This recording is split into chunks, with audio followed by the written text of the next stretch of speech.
भारत के मुख्य आर्थिक सलाहकार वी अनंत नागेश्वरन ने एक गंभीर चेतावनी दी है। उन्होंने कहा है कि जंक फूड का बढ़ता चलन और ज्यादा स्क्रीन टाइम देश के डेमोग्राफिक डिविडेंड को गंभीर नुकसान पहुंचा सकते हैं और इससे देश की इकोनॉमी पर बुरा असर पड़ सकता है। यानी अल्ट्रा प्रोसेस्ड फूड और मोबाइल की लत आम लोगों के साथ साथ देश की आर्थिक सेहत के लिए भी गंभीर खतरा बन रहे हैं। मेरा नाम है दीपक डोभाल, आप देख रहे हैं आपकी खबर आपका फायदा। आज हम करेंगे इसी मुद्दे पर चर्चा। देश की इकोनॉमी को कैसे इन दोनों खतरों से बचाना है और कैसे इंडिविजुअल सेहत देश की आर्थिक तरक्की से जुड़ी हुई है, इसमें कौन कौन से खतरे हैं, कैसे कैसे इन चुनौतियों से पार पाना है। खास मेहमानों की राय इस पर लेंगे और समझेंगे कि नागेश्वरन साहब की चिंता में कितनी गहराई है, उसके मायने क्या है। पहले ये रिपोर्ट देखिए, मैं लौट रहा हूं मेहमानों के साथ।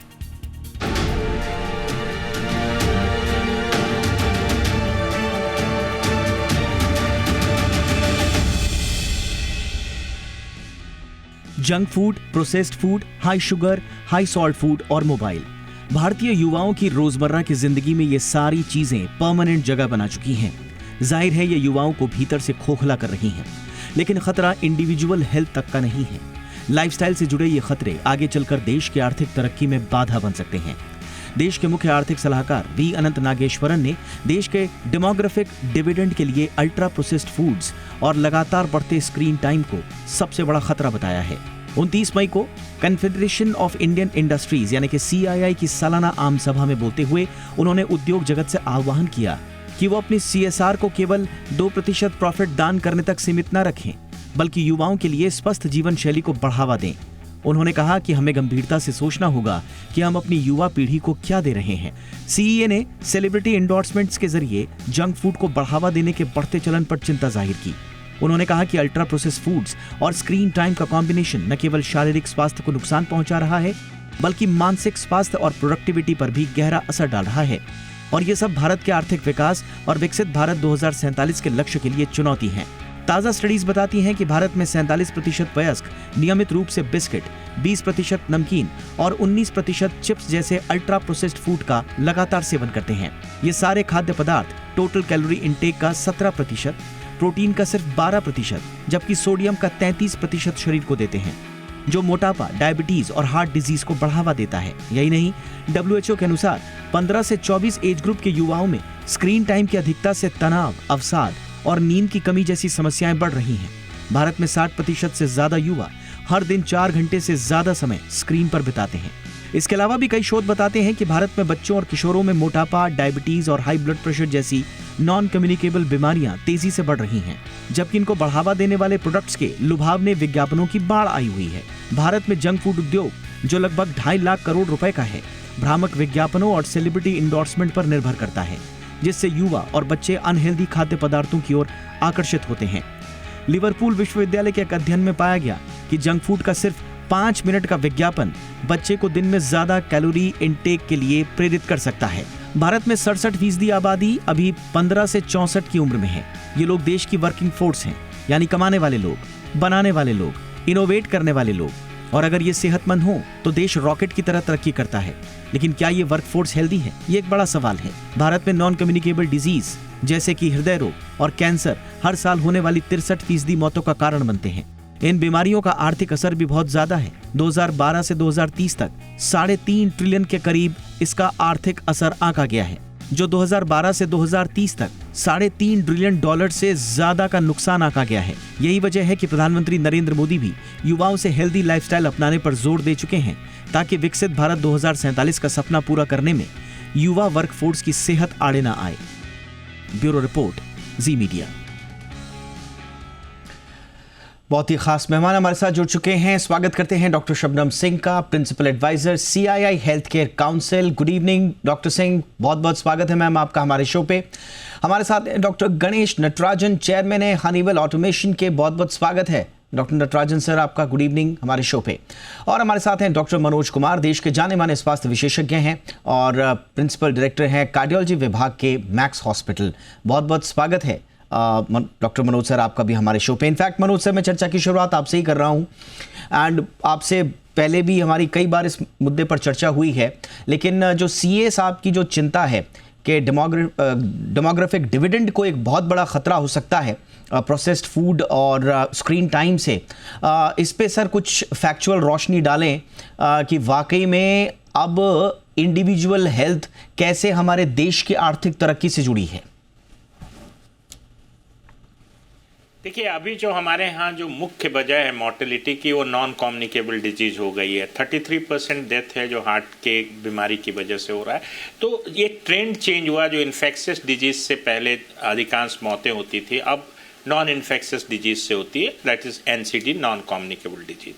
तो ये दो चीज़ों का जो एक कॉम्बिनेशन समझिए उभर के आया है कि आपका जंक फूड मतलब आप ज़्यादा फैट, ज़्यादा शुगर, ज़्यादा सॉल्ट ले रहे हैं, उसमें कोई न्यूट्रिशस वैल्यू उसकी कम है। दूसरी चीज़ आई स्क्रीन टाइम की।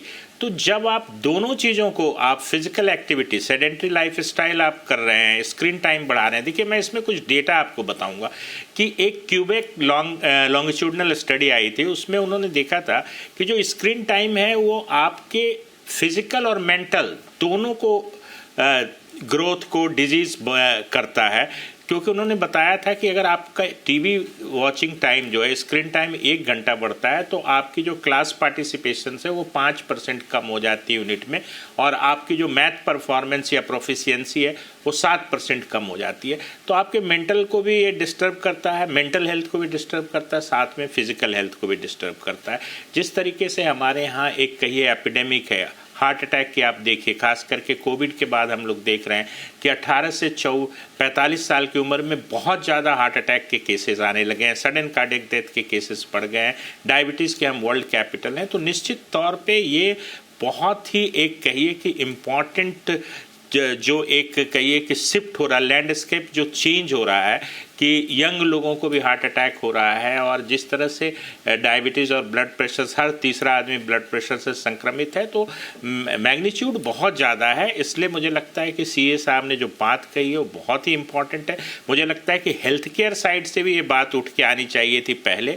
इसका क्या इकोनॉमिक बर्डन पड़ेगा देश के, कंट्री के अर्थव्यवस्था पे, वो तो अलग चीज़ है, बट हेल्थ जो हैज़ार्ड है वो बहुत ही ज़्यादा इम्पॉर्टेंट है। और अभी देखिए IAP का डाटा था कि 2022 में 1.25 करोड़ बच्चे ओबीज हैं या ओवरवेट हैं। तो मुझे लगता है कि बहुत इम्पॉर्टेंट मसला उठ के आया है। एब्सोल्युटली सर, जो हमारी वर्किंग एज पॉपुलेशन है, अगर उन पर NCDs का खतरा है या वो खतरे हैं जो अल्ट्रा प्रोसेस्ड फूड और स्क्रीन टाइम से हो रहे हैं, तो स्वाभाविक रूप से CA का चिंता जाहिर करना स्वाभाविक है। डॉक्टर सिंह मैम, आपके पास मैं आ रहा हूँ मैम, और कल नागेश्वरन साहब के बयान में एक बड़ा संदेश इंडस्ट्री के लिए भी था, और वो साफ साफ उन्होंने कहा कि भाई आपका काम सिर्फ प्रॉफिट का 2% CSR में देना नहीं है, हमें ये देखना होगा कि हम किस तरह का खाना परोस रहे हैं अपने युवाओं को। मैम, कैसे खास तौर से FSS, high fat, sugar and salt जो फूड्स हैं, उनको प्रमोट करते हुए सावधानी बरती जा सकती है इंडस्ट्री की ओर से भी मैम? बिल्कुल बिल्कुल। तो जो नागेश्वर साहब ने कहा है और हमारे प्रधानमंत्री जी ने भी कहा है कि हम लोग अगर 10% अपना तेल घटाएं तो हमारे लाइफ स्पैन में कितना अंतर आएगा। डॉक्टर मनोज ने तो बता ही दिया है। अब इंडस्ट्री की तरफ से जो आपने प्रश्न पूछा है, ये इंडस्ट्री हम लोगों ने CII में 5 साल पहले हेल्दी वर्क प्लेस का इनिशिएटिव शुरू किया था। वो हेल्दी वर्क प्लेस यही इसी मुद्दे पे था कि जितने भी वर्कर्स हैं, जितने भी उनकी परिवार के लोग हैं, उन सबको समझाना कि क्या खाना चाहिए, किस समय खाना चाहिए और कितने मात्रा में खाना चाहिए। इनफैक्ट जब भी उनको अवार्ड्स मिलते हैं CII की तरफ से या दूसरे इंडस्ट्री बॉडीज पे, आजकल हमारा बहुत जोर है मेंटल हेल्थ पे।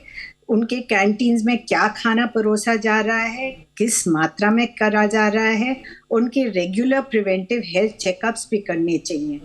उसी प्रकार से हम लोग प्रमोट कर रहे हैं कि स्कूल्स में भी वेबिनार्स किए जाएं, बच्चों को समझाया जाए जी। ये जो मुद्दा है कि प्रोसेस्ड फूड्स खाएं, तली हुई चीजें नहीं खाएं, ये एक दिन में जाएंगी नहीं जब तक हम लोग साथ मिलके, मतलब परिवार लोग, एडवर्टाइजिंग लोग, जो बनाते हैं, बच्चे, टीचर, सबको साथ मिलके करना पड़ेगा, क्योंकि उसके बिना कभी कोई चीज मिटेगी नहीं। आपने देखा है, ये पहले भी हो चुका है, अल्कोहल में, स्मोकिंग में भी। एंड जैसे डॉक्टर मनोज ने कहा, एनसीडी की जो बर्डन है, उसकी तादाद जिस हिसाब से बढ़ रही है जी। हम लोग जहां हम इकोनॉमिकली डेवलप करेंगे, हमारा हेल्थ केयर बर्डन जो है, इसकी जो जहां हम इसमें लोगों को ट्रीट करेंगे स्ट्रोक्स के लिए,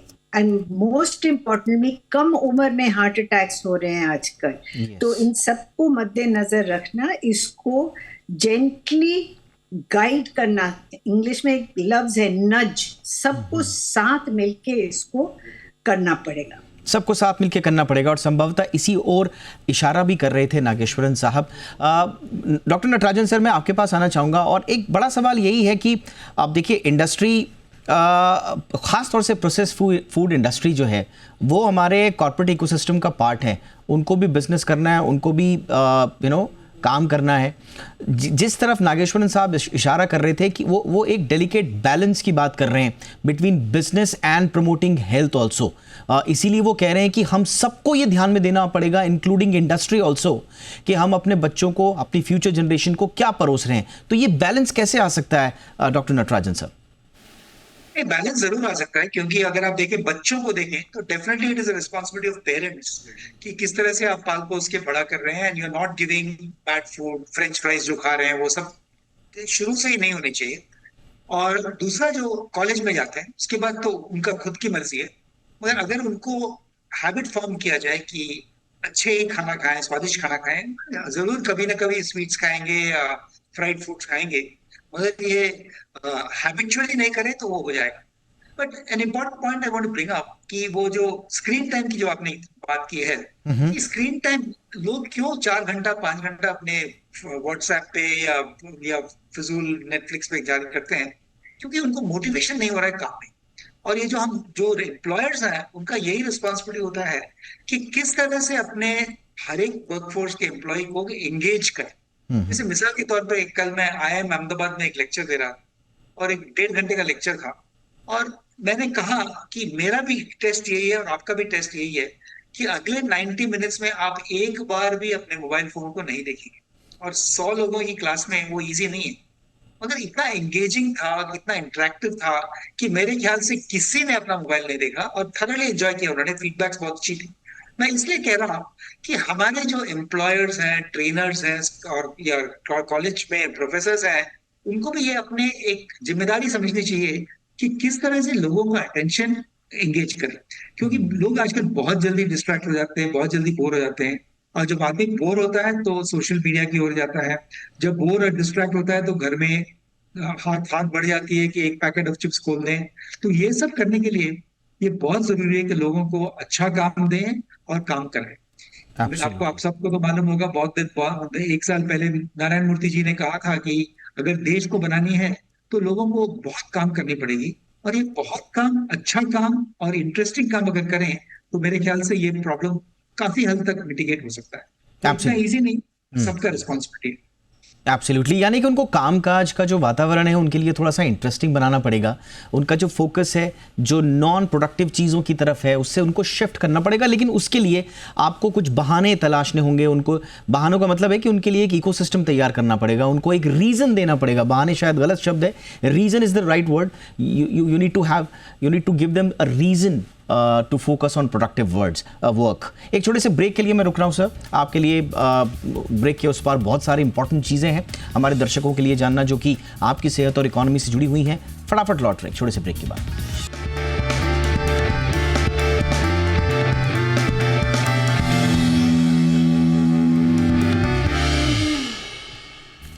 ब्रेक के बाद आपका स्वागत है, और मैं डॉक्टर नटराजन के पास जाऊंगा। उन्हें समय, उनको कहीं और भी समय देना है, इसलिए मैं क्विकली सर आपके पास ही आ रहा हूं। डॉक्टर नटराजन, मैं थोड़ा सा, ये आपने इंडिविजुअल हेल्थ के पॉइंट ऑफ व्यू से पॉलिसी और थोड़ा सा माइंडसेट के हिसाब से बात की, बट मैं थोड़ा सा इंडस्ट्री पॉइंट ऑफ व्यू से भी समझना चाह रहा हूं सर। पहले तो मुझे बताएं, जो CA साहब ने जो बात बोली है, CSR का उन्होंने जिक्र किया, सेलिब्रिटी एंडोर्समेंट का उन्होंने जिक्र किया, इंडस्ट्री को एक संदेश देने की कोशिश की कि आप क्या दे रहे हैं युवाओं को, ये ध्यान में रखना पड़ेगा। क्या कुछ वो इंडस्ट्री को एक मैसेज देना चाह रहे हैं सर कि वो ज़्यादा रिस्पॉन्सिबल प्रैक्टिसेस को अपनाएं? बिल्कुल, जैसे मैडम शबनम जी ने कहा, बहुत सही कहा कि कोई कंपनी कैंटीन हो तो उसमें भी आपको अच्छा खाना देना चाहिए, मतलब कि हेल्दी खाना देना चाहिए। इंडस्ट्री का बिल्कुल रिस्पॉन्सिबिलिटी है, क्योंकि अगर आप कोई भी युवा के 10 घंटे मानते हैं तो उस 10 घंटे में किस तरह से, जैसे मैंने पहले कहा, एंगेज करते हैं, किस तरह से वो खाना खाते हैं। ये नहीं, मैं ये नहीं कह रहा हूँ कि सुपरवाइज करें, ये कोई हाई स्कूल तो है नहीं, मगर फिर भी अगर बॉसेस और ह्यूमन रिसोर्स एजेंसीज जो कुछ सही एडवाइस दें तो मेरे ख्याल से काफी हो जाता है। सबको मालूम है, क्योंकि आजकल बच्चे तो जिम भी जाते हैं और जंक फूड भी खाते हैं, तो उसमें तो कोई कॉम्बिनेशन ही नहीं है, मगर वो हैबिट सी हो गई है। अगर वो हैबिट को हम तोड़ना चाहते हैं, जैसे कि बच्चे को या युवा को या सीनियर एम्प्लॉइज को, तो हमें काउंसलिंग करनी चाहिए। और इंडस्ट्री का बिल्कुल, पेरेंट्स का, ग्रैंड पेरेंट्स का और इंडस्ट्री का ये सर इसी में एक और लेयर के अंदर मैं उतरना चाह रहा हूं सर।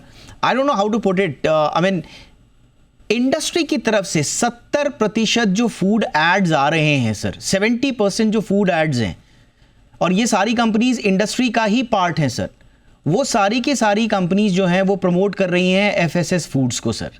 तो और जिसका जिक्र किया, तो क्या इंडस्ट्री, जो फूड इंडस्ट्री भी ऑब्वियसली इसका पार्ट है, एफएमसीजी का बहुत बड़ा पार्ट है, क्या वहां तक रिस्पॉन्सिबिलिटी शिफ्ट होनी चाहिए सर या नहीं कुछ? देखिए, हम अगर डिमांड को कम करें तो सप्लाई अपने आप कम हो जाएगा। हाँ। अगर डिमांड यही है कि फ्राइड फूड्स ही खाएं और ये करें वो करें, तो इंडस्ट्री को हम कितना भाषण दे सकते हैं कि भाई डिमांड है, आप नहीं करें। तो ये मेरे ख्याल से ये डिमांड को कम करना हमारा सबसे पहला रिस्पॉन्सिबिलिटी है, और उसके बाद काउंसलिंग कर सकते हैं। मगर ऐसा मैं कभी नहीं सोचता हूँ कि जो जो जो फिजी जूसेस बनाते हैं या फ्राइड फूड्स बनाते हैं वो अपने आप मॉरली रिस्पॉन्सिबल होकर बंद कर देंगे। ये थोड़ा यूटोपियन है, मुझे लगता है वो होने वाला नहीं है। डिमांड को कम कीजिए, अपने आप ठीक हो जाएगा। Alright sir, thank you for your time sir. आपको जाना है तो हम आपको रोकेंगे नहीं, बहुत बहुत धन्यवाद, आपने वक्त निकाला। डॉक्टर शबनम, आपके पास मैं सेम सवाल लेकर आ रहा हूं मैम।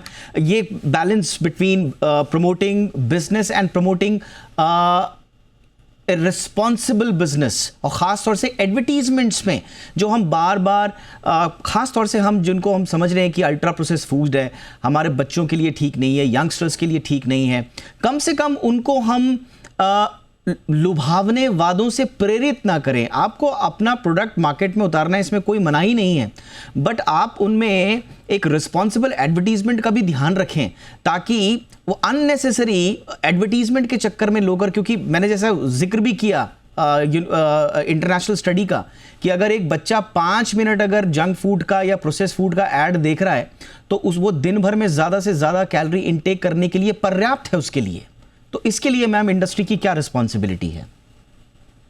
इंडस्ट्री की पूरी रिस्पॉन्सिबिलिटी है, और आज की तारीख में, क्योंकि एनसीडी ने, जैसे डॉक्टर मनोज ने कहा, नटराजन साहब ने भी कहा, कोई इंसान नहीं है जिसके फैमिली में एनसीडी का वार नहीं हुआ है। सबको मालूम है इस एनसीडी का क्या तात्पर्य होता है।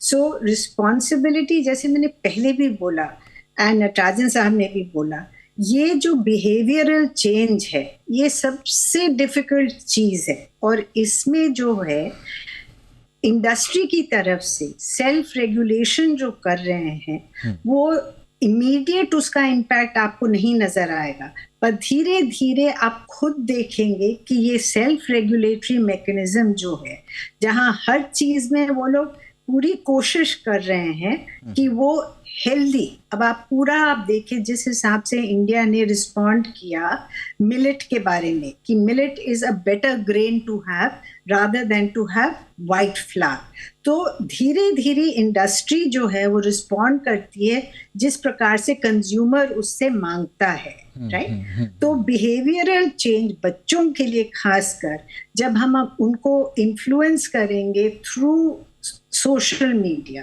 थ्रू स्कूल्स, उनके पेयर्स जो हैं, टीचर्स हैं, एंड मोस्ट इम्पॉर्टेंटली पेरेंट का जो असर है वो आप लोग प्लीज बड़े ध्यान से रखिए, क्योंकि आजकल क्या हो रहा है, ये फास्ट ट्रैक में बच्चों को खिलाते समय लोग उनको आईपैड दे देंगे, टीवी ऑन कर देंगे, फोन दे देंगे। तो ये डबल वैमी है, एक तो वो ब्लू लाइट जाती है, ऊपर से जंक फूड खा रहे हैं. It is a recipe for disaster. So industry की भी डेफिनेटली सेल्फ रेगुलेटरी रोल है, FSSAI की भी रोल है, एडवर्टाइजिंग पे भी है.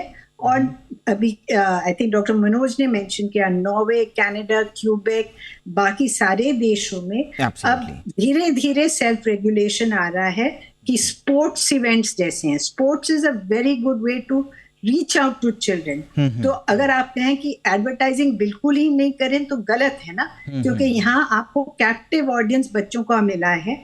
उसमें इनको राइट फूड खाने की संदेश. ये आपने सही बोला मैम कि हम देखिए, ये बात तो आपने सही बोला कि हम इंडस्ट्री को ये नहीं कह सकते हैं, खासतौर से वो इंडस्ट्रीज जो अल्ट्रा प्रोसेस्ड फूड्स से जुड़ी हुई हैं, कि साहब एडवर्टीजमेंट आप मत कीजिए. But doctor Manoj, may be this isn't a confrontation by a CEA, but it's a call for responsible corporate behavior also, क्योंकि वो बार बार CSR 2% से आगे की रिस्पॉन्सिबिलिटी आपकी बार बार वो कर रहे थे.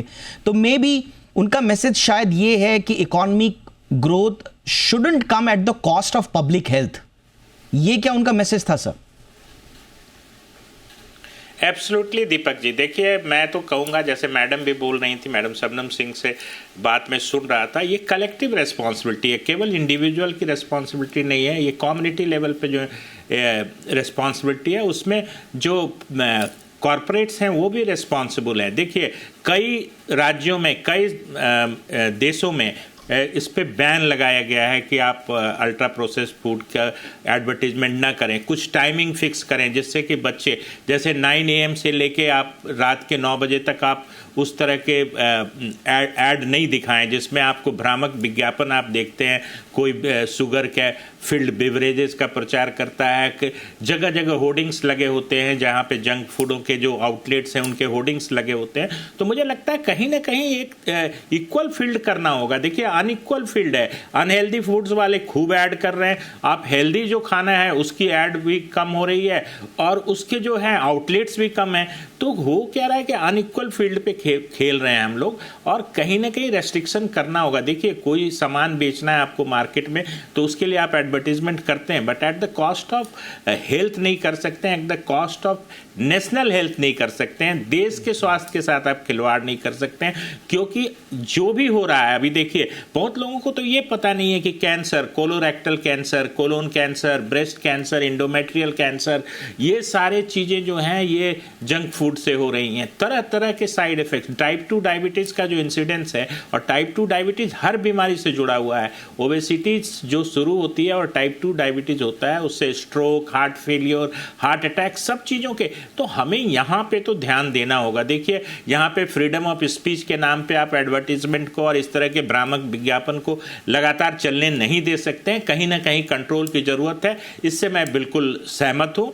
और मुझे लगता है कि रिस्पॉन्सिबल बिहेवियर, इंडिविजुअल, जैसे अभी डॉक्टर नटराजन बोल रहे थे कि लोगों को, देखिए घर पे आप कुछ कर सकते हैं, बट अगर चीज़ें चलते रहेंगी, आप जिसको देखेंगे तो उसको फॉलो भी कर सकते हैं. तो उस लेवल पे भी एक चेक बैलेंस की ज़रूरत है. एब्सोल्युटली. और जनरली तो देखिए हम हेल्थ से रिलेटेड बातें, जब कोई रिपोर्ट आती है हम उस पर जिक्र करते हैं, जब किसी पॉलिटिकल लीडर की तरफ से आती है, इंक्लूडिंग प्राइम मिनिस्टर साहब ने जब बोला था कि आप कट डाउन कीजिए ऑयल को, हमने उस वक्त भी किया था. इन जनरल जब देश के बड़े स्वास्थ्य विशेषज्ञ जैसे डॉक्टर मनोज हमारे साथ बैठे हुए हैं, जब आप लोगों की तरफ से कोई हिदायत आती है उस पर शो करते हैं. बट CEA की तरफ से आना, चीफ इकोनॉमिक एडवाइज़र की तरफ से आना, इस बात का द्योतक है कि ये दिक्कत इंडिविजुअल लेवल के साथ साथ अब देश के लिए बड़ी बनती जा रही है, और ख़ासतौर से प्रोडक्टिविटी के, और ख़ासतौर से जो हमारा टारगेट है 2047, अगर हमें वहाँ तक वर्कफोर्स को हेल्दी रखना है और उनका मैक्सिमम प्रोडक्टिव आउटपुट हमको लेना है, तो हमें हर जगह चेक्स एंड बैलेंसेस को देखना होगा,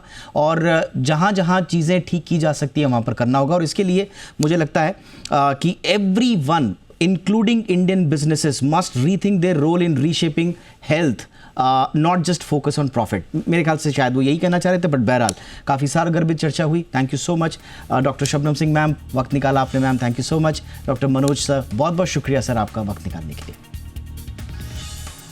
शो में इतना ही, नमस्कार.